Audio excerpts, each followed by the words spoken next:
मेरे सूबे की पुलिस और सीटीडी, जिस तरह इन्होंने कहा, ये फ्रंट लाइन वॉरियर्स दहशतगर्दी के खिलाफ इन्होंने जो है जानों का नजराना पेश किया। लेकिन अफसोस की बात यह है कि जो यूनाइटेड नेशन की तरफ से या किसी इदारे की तरफ से बुलेट प्रूफ गाड़ियां जो आउटडेटेड थी और एक्सपायर हो चुकी थी, परसों इंटीरियर मिनिस्टर साहब ने जो है वो हमारी पुलिस के लिए तोहफे में दी। जो मेरी पुलिस के साथ, मेरे पुलिस के शोहदाओं के साथ और 80,000 से ज्यादा शोहदा जो इस सूबे ने पेश किए, उनकी तस्दीक मैं समझता हूँ कि है। और आज मैंने बाकायदा फैसला कर दिया है कि उनको ये हम वापस करेंगे इंशाल्लाह। विफाक और खैबर पख्तूनख्वा में फिर ठन गई। वज़ीर आला केपी का विफाक की पुलिस को दी गई बुलेट प्रूफ गाड़ियां वापस करने का ऐलान।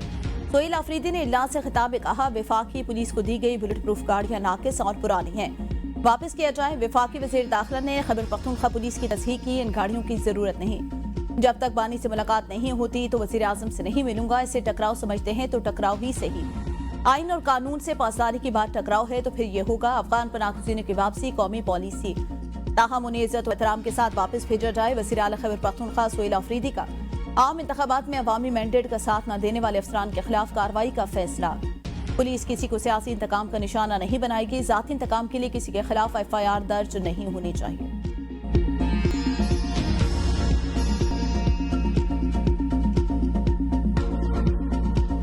बुलेट प्रूफ गाड़ियों की वापसी, वज़ीर आला खैबर पख्तूनख्वा गैर संजीदगी का मुजाहरा कर रहे हैं। वज़ीर मुमलिकत बराए दाखिला तलाल चौधरी कहते हैं, केपी हुकूमत ने पुलिस जवानों को दहशतगर्दों के रहमो करम पर छोड़ दिया। विफाकी हुकूमत खैबर पख्तूनख्वा पुलिस को जदिया हथियारों से लैस करना चाहती है। बुलेट प्रूफ गाड़ियां पुलिस जवानों का तहफ़्फ़ुज़ यकीनी बनाने के लिए दी गई थी। बुलेट प्रूफ गाड़ियां दहशतगर्दी के खिलाफ ऑपरेशन में इस्तेमाल की जाती हैं। सिक्योरिटी फोर्सेज के जवान पहले ही ऐसी गाड़ियां इस्तेमाल कर रहे हैं।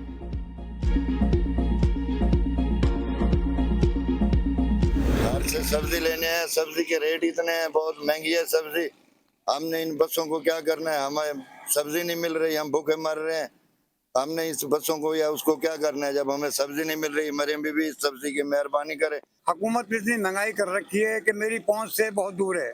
मैं आटा लेके जाऊं या सब्जी लेके जाऊं या प्याज लेके जाऊं, लिहाजा हमारे हाल पर मेहरबानी की जाए। हम गरीब आदमी हैं। मुल्क भर में महंगाई का तूफान। पाकिस्तान में टमाटर की मकामी फसल खत्म, कीमत 600 रुपए किलो तक पहुँच गई। नेर्ख अवाम की पहुंच से दूर। टमाटर की कीमत सुनकर शहरियों के चेहरे लाल। 50 से 80 रुपए में बिकने वाले टमाटर की कीमत 700 रुपए तक पहुंच गई। रावलपिंडी इस्लामाबाद में टमाटर 600 रुपए किलो में फरोख्त। कराची, पेशावर और क्वेटा में 400 से 500 रुपए फी किलो में फरोख्त। शहरी टमाटर की कीमत में बेतहाशा इजाफे से परेशान। हुकूमत से मुतालबा किया इसकी कीमत मामूल पर लाने के लिए इक़दाम किए जाएं। सब्जियों और फलों की कीमतें आउट ऑफ कंट्रोल। प्याज 150 रुपए किलो फरोख्त। अंगूर की फी किलो कीमत 800 रुपए, अनार फी किलो 600 रुपए का हो गया। सेब की फी किलोग्राम कीमत 400 रुपए तक हो गई। दीगर अशिया खुर्दनोश की कीमतों में भी मनमाना इजाफा। मरीम नवाज सैलाब मुतासिरीन के लिए बैरूनी इमदाद न लेने के मौक़िफ़ पर डट गई। दीपालपुर में सैलाब ज़दगान से खिताब में कहा, दीगर इलाकों में भी सैलाब आए तो कई साल उधम मचाए रखते हैं। रोना धोना जारी रहता है। हमने सैलाब मुतासिरीन की मदद के लिए ना रोना धोना किया, ना ही दुनिया के सामने हाथ फैलाया। मैंने पंजाब की अवाम की इज्जत नफ्स का ख्याल रखा। मेरे होते हुए आपको कोई मैली आंख से नहीं देख सकता। पंजाब हुकूमत ने सैलाब मुतासिरीन के लिए रिलीफ का काम अपने बजट से किया। हुकूमत का पैसा पंजाब के अवाम के काम ना आए तो किस काम का। 100 अरब रुपए सैलाब मुतासिरीन के लिए रखे हैं। मुतासिरीन के अलावा किसी को एक पैसा नहीं मिलेगा। मैंने करप्शन के तमाम दरवाजे बंद कर दिए। अल्लाह का शुक्र है आज लोग पंजाब की मिसाल देते हैं। 3-4 माह की मुसलसल बारिशों से हमारे शहर और देहात डूब गए। जब मैं वो मनाज़िर याद करती हूँ तो मेरा दिल दहल जाता है। आज से बाकायदा सैलाब मुतासिरीन की बहाली का आगाज हो रहा है। पंजाब हुकूमत ने एहसान नहीं, अपना फर्ज अदा किया।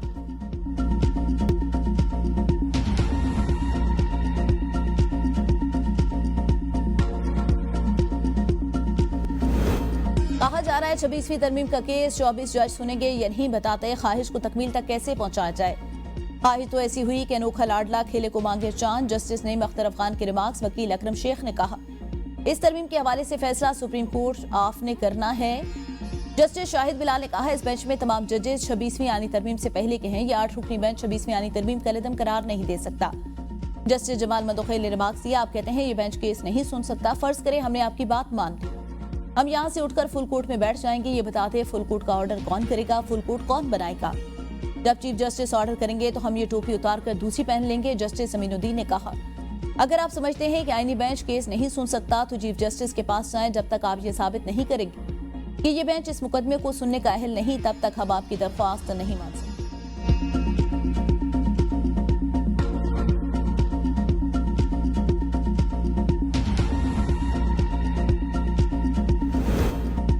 पीटीआई ने महमूद खान अचकजई को कौमी असम्बली में अपोजिशन लीडर बनाने के लिए कागजी कार्रवाई मुकम्मल कर ली। सराय के मुताबिक पीटीआई के तमाम अरकान ने नामजदगी फॉर्म पर दस्तखत कर दिए। महमूद खान अचकजई के नाम पर कुल 70 अरकान ने दस्तखत किए, जिनमें से 76 अरकान पीटीआई के हैं। तमाम अरकान से दस्तखत chief whip PTI Aamir Dogar ने कराए। स्पीकर कौमी असम्बली की दस्तयाबी को देखते हुए अपोजिशन लीडर का नाम दिया जाएगा।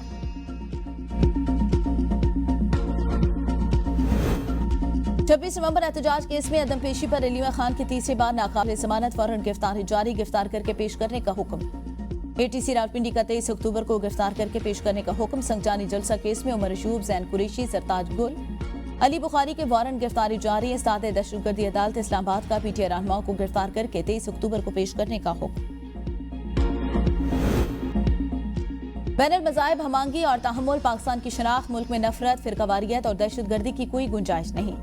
वज़ीर आज़म शहबाज शरीफ का तकरीब से खिताब, कहा तमाम बड़ी सियासी जमातों में अक़लियतों की नुमाइंदगी मौजूद। यूथ प्रोग्राम में अक़लियतों की शमूलियत यकीनी बनाई जा रही है। प्राइमरी से यूनिवर्सिटी तक अक़लियती तलबा को वज़ाइफ फराहम किए जा रहे हैं। सरकारी मुलाजमतों में अक़लियतों के लिए 5% कोटा रखा गया। विफाकी काबीना की मंजूरी के बाद कौमी अक़लियती कमीशन बिल कानूनी हैसियत अख्तियार कर गया। अक़लियती बरादरी के साथ नाइंसाफी के वाक़यात काबिल अफसोस और मुज़म्मत हैं।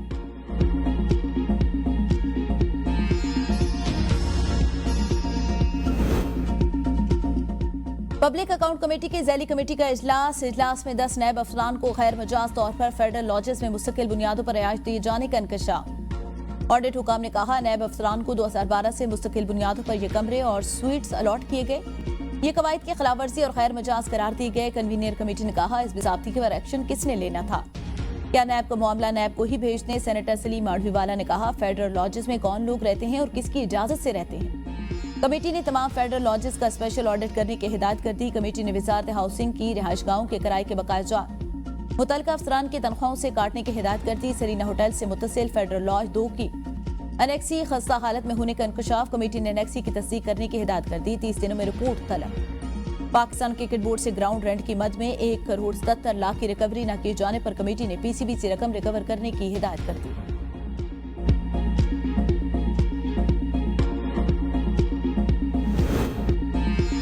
कौमी असम्बली की कायमी कमेटी बराए सेहत का इजलास। डॉक्टर शाजिया सुमरो ने निजी मेडिकल कॉलेजेस की फी में इजाफे का मामला उठा दिया।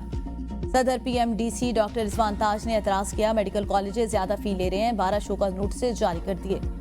जुर्माने का रजिस्ट्रेशन मनसूखी हो सकती है। फहरिस्त जल्द कमेटी को भिजवा देंगे। कॉलेजेस से जवाब मांग रहे हैं, मामला कमेटी को देंगे। वजीर सेहत मुस्तफा कमाल ने कहा इस्लामाबाद में सर्वे करा लें, अंदाजा हो जाएगा कीमतें क्यों बढ़ी।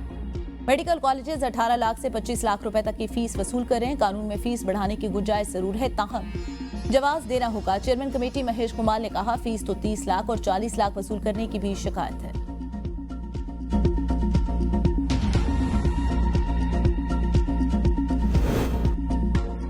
हुकूमत का सोने की दरामद और बरामद पर पाबंदी खत्म करने का फैसला। वजारत तिजारत ने पाबंदी हटाने की समरी ईसीसी को भिजवाने का फैसला कर लिया। रवां साल मई में सोने की इंपोर्ट और एक्सपोर्ट पर पाबंदी आयद कर दी गई। सोने की स्मगलिंग की शिकायत पर पाबंदी लगाई गई।